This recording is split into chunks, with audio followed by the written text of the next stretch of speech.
Walaupun kita riya, ada maksud lain, karena melihat kebesaran Rasulullah, dengan membaca sholawat akan diterima oleh Allah. Sampai Al-Imam Ar-Ramli dan Imam Ibnu Hajar dipertanyakan oleh seorang murid, bagaimana buat saya wahai guru, dengan begitu banyak dosa yang saya kerjakan, banyak kesalahan-kesalahan, yang baik buat saya itu apa? Membaca istighfar apa sholawat? Dijawab, yang lebih baik baca sholawat. Sedangkan secara logika, kamu tuh banyak dosa, ingin diampuni dosanya, mestinya membaca istighfar. Ini tidak. Istighfar kamu itu yahtaju ila asfi istighfarin. Istighfar kamu itu masih memerlukan 1000 kali istighfar. Belum tentu kamu istighfar kepada Allah. Makanya setengah ba'dul aulia, setengah wali tidak berani membaca astaghfirullahaladzim alladzi la ilaha illahu. Enggak berani. Saya mohon ampun. Betulkah kamu mohon ampun? Jangan-jangan habis ini kamu nanti suka lagi melecehkan Allah, kamu istihza. Enggak berani. Yang ada itu tidak mohon ampun, tapi Rabbil firli, ampuni saya ya Allah, ampuni. Saya nggak mohon, kayak saya ini orang pandai-pandai aja mengaku mohon ampun. Emang betulkah kamu? Sampai begitu akhlaknya. Ini ba'dul aulia. Tapi tetap kelas tinggi lagi wali, dibimbingnya oleh ulama thariqah. Tetap kamu harus mohon ampun kepada Allah, astaghfirullahaladzim. Tapi bagaimana guru? Tapi kamu sandarnya bukan di situ. Bukan bersandar kamu mau pandai-pandai diri sungguh-sungguh mohon ampun kepada Allah. Kenyataannya kamu tidak kok. Tapi kalau kamu baca astaghfirullahaladzim, kamu larikan kepada Rasulullah SAW. Kenapa? Karena Rasulullah membimbing saya menggunakan kalimat ini. Minta dukungan Rasulullah. Ini ikut. Okay, you understand? Ya, ikut. Karena itu dijawab oleh para ulama, baca sholawat. Kenapa? Karena kamu kalau sholawat sudah berKKN dengan Rasulullah Sallallahu Alaihi Wasallam. Ya kan? Sejelek-jelek saya wahai Rasulullah, engkau tidak akan bisa mengingkari bahwa saya walaupun bagaimana termasuk umatmu wahai Rasulullah. Enak kan? Sholawat. Sampai ulama mengatakan, sealim bagaimanapun, engkau bisa membaca kitab bagaimanapun, dan engkau kerjakan di kitab itu doa-doa, diberi pahala oleh Allah, tapi tidak akan mendapatkan rahasia dan nur daripada Allah kecuali sholawat. Jadi orang thariqah itu mencari rahasia dan nur yang terselip di dalamnya. Jadi sholawat itu ngikut. Begitu sudah mengikut sholawat, dibanguni semua guru-guru, digiringnya, diarahkan untuk bersama-sama menuntun kita ke Rasulullah dengan membaca sholawat. Kita ikut Rasulullah. Alam nashrah laka sadrak. Coba, wahai Muhammad, apakah belum melapangkan hatimu? Sudah wahai Allah. Coba kita juga begitu akan melihat alam nashrah laka sadrak. Nanti waktu khususi, iya ya Allah, seperti engkau melapangkan Nabi Muhammad, lapangkanlah hati saya ya Allah. Gitu, manja. Orang thariqat itu manja, tapi sesudah istiqomah, nggak istiqomah kok manja. Gitu. Alam nashrah laka sadrak wa wada'na. Apakah saya tidak telah meletakkan mengampuni dosamu wahai Rasulullah? Iya, iya ya Allah. Saya juga deh ya Allah, saya juga. Gitu orang thariqat, saya juga deh. Ikutin deh, udah ngumpul nih. Begitu. Allazi anqadha, telah sudah nggak mampu, sudah patah semua ini kemampuan kita. Ya, alam nashrah laka sadrak wa wada'na anka wizrak allazi anqadha dhahrak wa rafa'na. Wahai Muhammad, apakah saya tidak telah mengangkat sebutan-sebutanmu. Kalau ada la ilaha illallah, mesti ada Muhammadur Rasulullah, ya kan? Kalau sampai Nabiullah Adam, ya kan, bisa berwasilah kepadamu dengan melihat setiap apapun yang di aras, yang di surga, nampak nama Allah, mesti ada Nabi Muhammad. Saya lebih khusus, wahai Rasulullah, angkatlah saya. Tapi namanya hidup, walaupun bagaimana akan menghadapi suatu kegoncangan dalam kehidupan. Betul apa tidak? Diulang 2 kali di ayat ini, innama ala usri yusra, innama ala usri, sampai 2 kali. Sesungguhnya, percayalah yang mantap sama Allah. Sudahlah, sesudahnya ada sesuatu kesusahan, kerepotan, mesti ada jalan keluar. Sampai 2 kali. Ini menunjukkan bahwa kita ini mudah goyah. Gimana? Telah berhasil apa tidak perjuangannya ini? Ya, kok kalau dilihat-lihat kok innama al usri yusra, innama al usri yusra. Saya kok nggak pernah yusra, kok usri terus ini, ya apa ini? Karena saya jadi usri jadi usrak terus. Ngusrak terus saya ini. Ayo ngomong. Ya, gimana kok sampai tidak berhasil semua ini? Ya, zaman dulu semuanya serba mudah, kita susah. Sekarang kok kenyataannya seperti ini Indonesia. Ini makin susah apa makin gimana ini kesempatan? Saya nggak ngomong soal susah, makin ada kesempatan nggak kita ini mau masuk ini? Nah, urusan apapun, bisnis apapun. Coba ngomong. Nggak bisa menjawab. Ya, sekarang kita ini kayak main apa? Nopo? Kartu nopo, cara bahasa Inggris apa itu? Gambling. Iya. Ya, kita kayak main.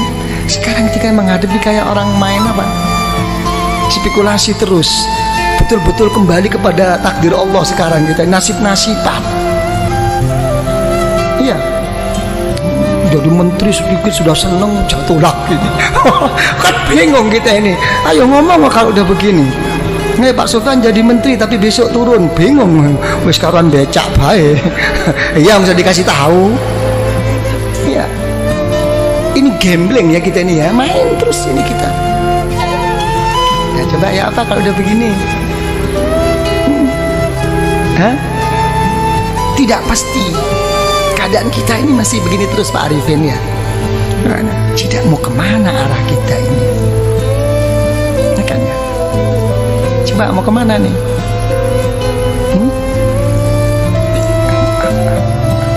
Ya sama Allah sih sabar. Sama Allah itu nerima, sing gawe ruwet iki sing bang gregetno. Mau tak peting bae rasane itu.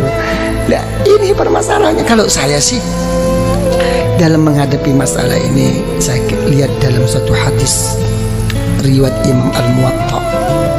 Ya, dalam kitab Muwatta Al-Imam Malik radhiyallahu anhu itu mengatakan ada satu hadis, kalau Allah Ta'ala itu menyintai seseorang akan diberi ujian oleh Allah. Enak nggak kira-kira ini? Hah? Apa? Yang enteng loh. Enteng nggak enteng itu bukan masalahnya, hatinya. Sesuatu yang nggak bisa dibuat enteng itu kalau sudah menyangkut amanat, tanggung jawab pada umat.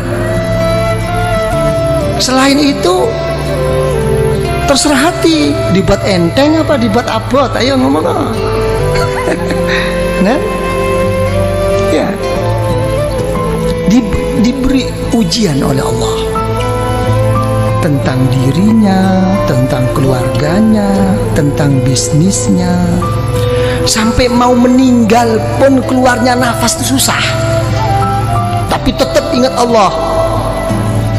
Begitu di akhirat, masuk liang kubur, dijemput oleh orang-orang yang soleh, dibawanya menghadap kepada Allah, bertanya, wahai Allah, saya tidak punya ilmu, ibadah saya kurang, saya juga sering mengerjakan dosa, kok tiba-tiba saya sampai di sini nih gimana?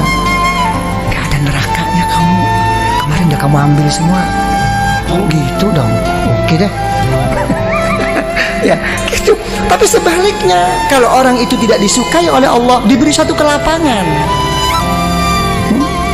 Makin dia berbuat baik, makin diberi kontan oleh Allah di dunia ini.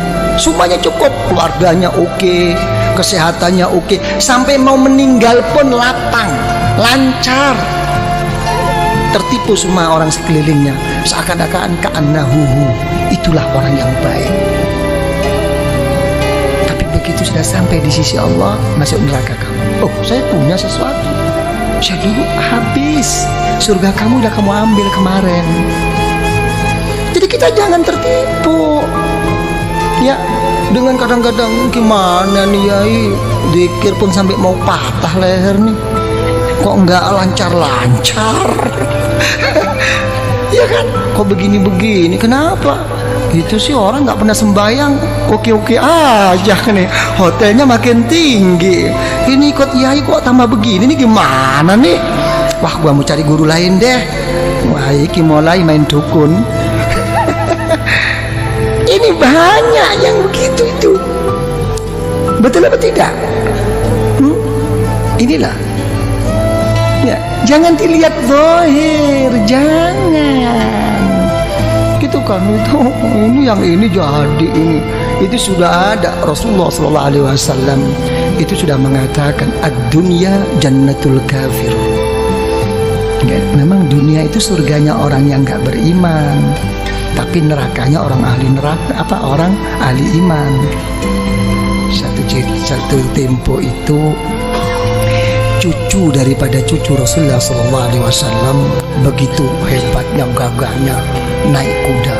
Kalau sekarang mungkin naik Mercy begitu. Ada orang kafir protes, wahai cucu Rasulullah, sudah tidak sesuai lagi perkataan datuk engkau. Kenapa? Datuk engkau mengatakan bahwa dunia ini surganya orang kafir dan nerakanya orang beriman. Kenyataannya saya ini kafir kok melarat, kamu kok malah kaya. Kamu kok enak-enakan.